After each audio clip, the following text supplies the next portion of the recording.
Hello बच्चों, आज हम लेने जा रहे हैं बॉडी फ्लूइड एंड सर्कुलेशन का lecture number 3 which includes regulation of heart beat, cardiac cycle, cardiac minute output.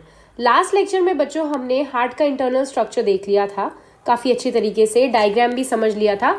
अब हम देखते हैं कि किस तरीके से हार्ट बीट को रेगुलेट किया जाता है। ठीक है, हार्ट का कंडक्शन भी हमने लास्ट लेक्चर में देख लिया था, तो रेगुलेशन हम देखते हैं। तो सबसे पहले बच्चों, जो रेगुलेशन होता है हार्ट बीट का, तो रेगुलेशन देखिए दो टाइप से होता है बच्चों, neural regulation and hormonal regulation. नाम से पता चल रहा है न्यूरल रेगुलेशन मतलब क्या हुआ बच्चों, मतलब न्यूरॉन्स के थ्रू, मतलब नर्व्स के through.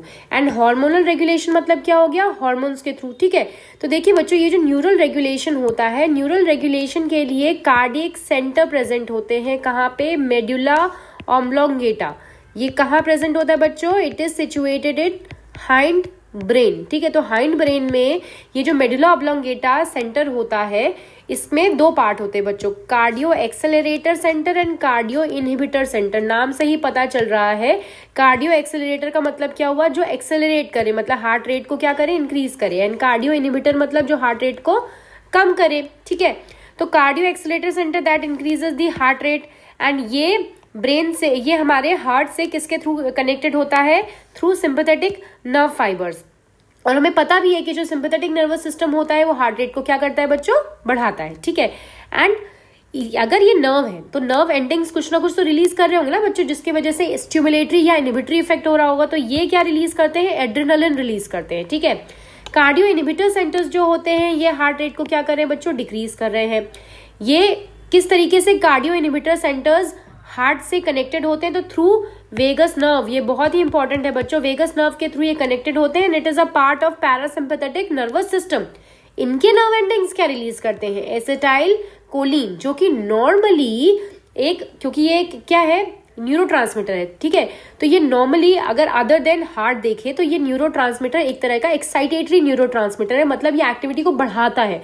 But in case of heart it acts as a neuro inhibitory, और ये क्या कर रहा है, हार्ट रेट को कम कर रहा है बच्चों। ठीक है, नेक्स्ट देखते हैं हार्मोनल रेगुलेशन में। देखें तो इस तरीके से ये तीन हार्मोन्स रिस्पॉन्सिबल है, एड्रेनालिन या जिसको एपिनेफ्रिन कहते हैं, नॉर एड्रेनालिन या जिसको नॉर एपिनेफ्रिन कहते हैं। तो ये दोनों ही बच्चों हार्ट रेट को बढ़ा रहे हैं। तो डिफरेंस क्या है, डिफरेंस ये है कि जो एड्रेनालिन है, क्योंकि ये एक इमरजेंसी हार्मोन है, तो ये इमरजेंसी सिचुएशन में हार्ट रेट को इंक्रीज करता है, वाइल जो नॉर एड्रेनालिन है या नॉर एपिनेफ्रिन है, ये नॉर्मल सिचुएशन में हार्ट रेट को इंक्रीज करता है।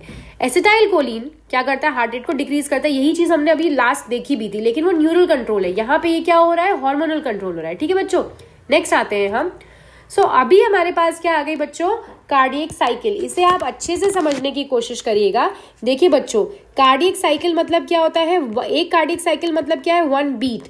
एंड वन बीट में क्या होता है बच्चों, एक होता है सिस्टोल, समझिएगा इसको ध्यान से, दूसरा क्या होता है, डायस्टोल। क्या होता है ये, सिस्टोल मतलब क्या होता है बच्चों, contraction of heart, and diastole क्या होता है बच्चों, रिलैक्सेशन ऑफ हार्ट।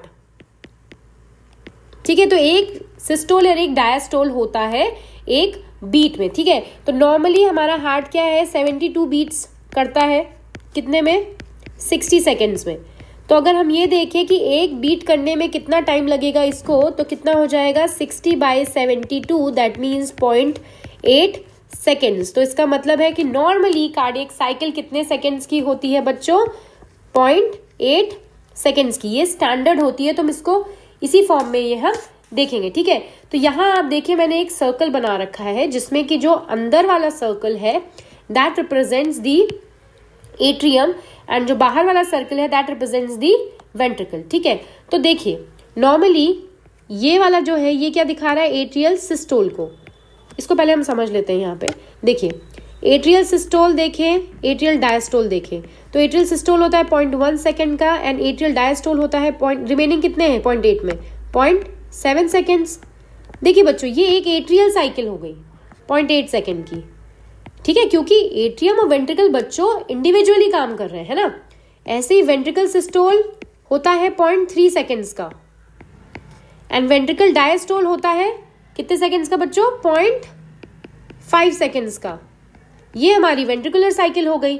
तो इस तरीके से ये हमने जो अलग अलग यहाँ पे बना रखा है बच्चों, ये 0.4 सेकेंड्स दिखा रखा है, ये 4 सेकेंड्स दिखा रखा है, ठीक है।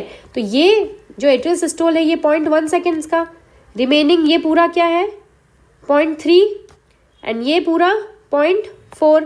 तो ये मिला के क्या हो जाएगा बच्चों, ये मिला के हो जाएगा एट्रियल डायस्टोल,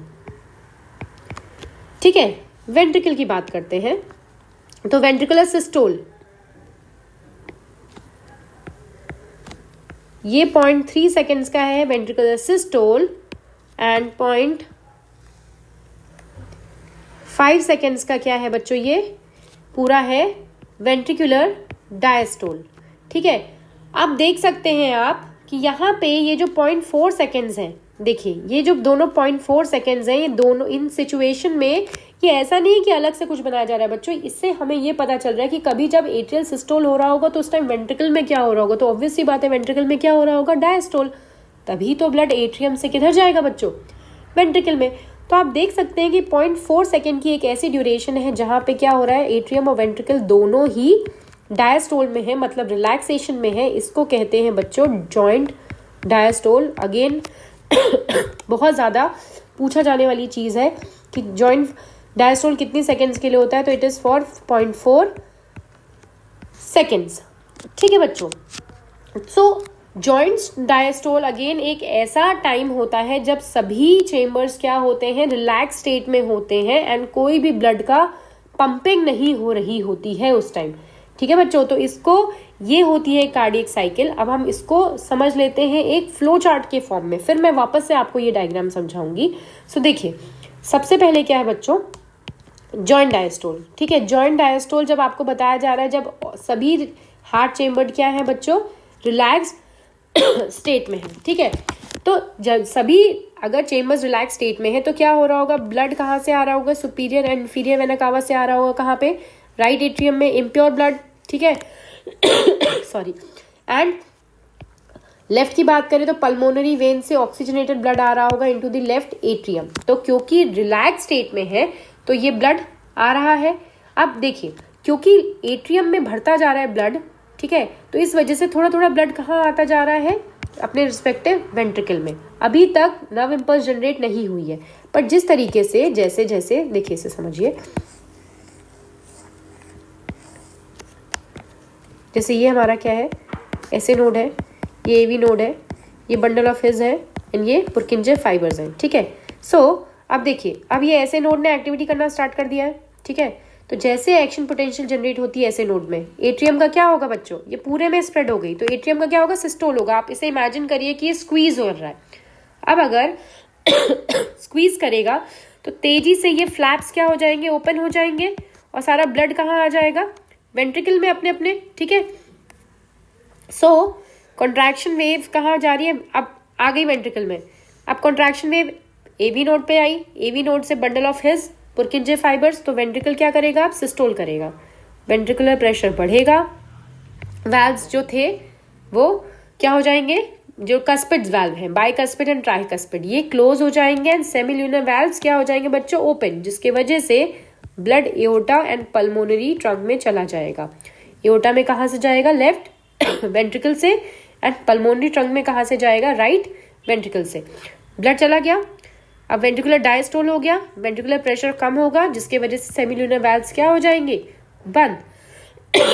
वापस से देखिए इसी सिचुएशन में अगर हम देखें तो वापस से क्या हो गया, जॉइंट डायस्टोल होगा और एक कार्डियक साइकिल वापस से चालू हो जाएगी। तो आपको आई होप आपको ये चीज समझ में आ गई है। तो देखिए जब एट्रियल सिस्टोल हो रहा है, देखिए तो यहाँ पे क्या हो रहा है, वेंट्रिकल डायस्टोल कर रहा है, क्योंकि अगर वेंट्रिकल डायस्टोल नहीं करेगा तो वहां प्रेशर कम नहीं होगा और एट्रियम से वेंट्रिकल में ब्लड नहीं जाएगा, ठीक है।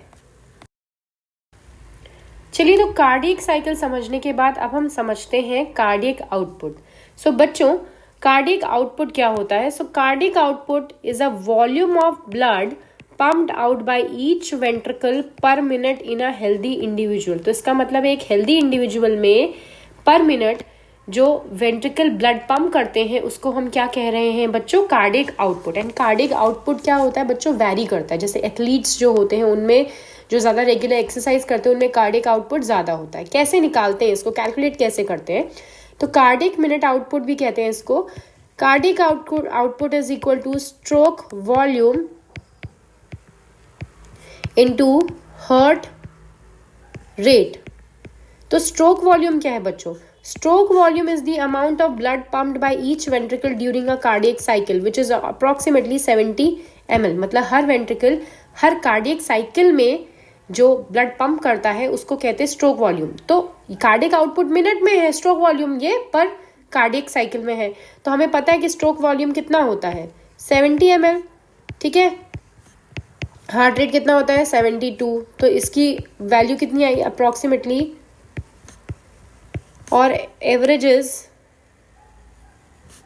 5 लीटर्स। ठीक है, तो ये है कार्डियक आउटपुट। इस पे बहुत ज़्यादा क्वेश्चन पूछे जाते हैं बच्चों।